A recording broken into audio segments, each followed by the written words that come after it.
Hey, this is Carly, and I'm going to start by responding to the online module in Chapter 5 about enhancing honesty in healthcare. Okay. Hey, Dr. Ward.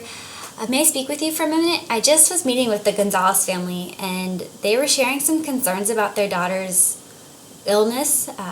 They heard you talk about in rounds this morning how bronchiolitis is a pretty common illness and that their daughter's doing well and she just needs to rest and continue to drink and hydrate. But they went after rounds, they were looking online and they saw some information that was really frightening to them about the severity of bronchiolitis, and they started getting really concerned about her well-being and kind of the treatment she was receiving in the hospital. And so I just kind of reminded them that it's important to think about like where the information is coming from that you're reading online, like the source of the information, and also that there's like a scale of severity. So like maybe their daughter has like pretty minor bronchiolitis versus like more severe forms.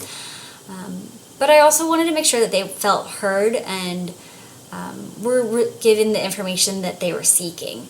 So I was wondering if we could meet. I can join you and we could talk with the family and just kind of hear out what their concerns are, and I can be there to support them and voicing those thoughts.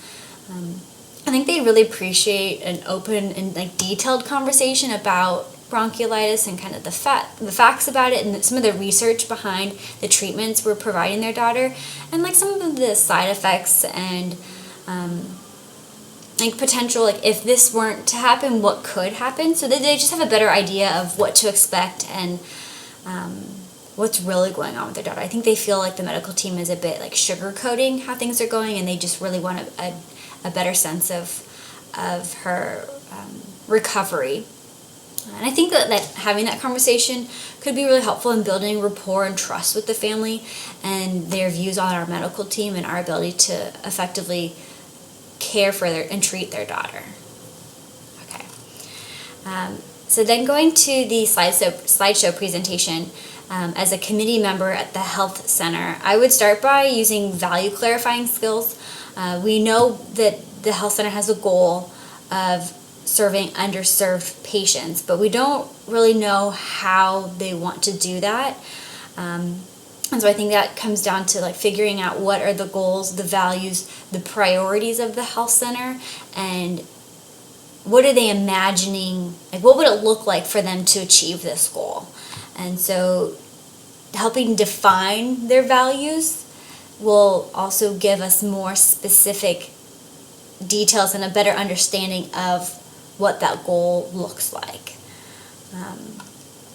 And then I would use analytic skills. Since this is a new committee, we want to figure out, okay, what is the health center currently doing? Where are they in relation to reaching that goal, and why haven't they reached it already? What are the barriers preventing them from serving the underserved that they're aiming to serve? And then we would want to use like political strategy. Once we have a plan in place, it's like, okay, this is what we need to do to reach the goal. How are we going to do it? And who do we need the support from in order to make that change happen?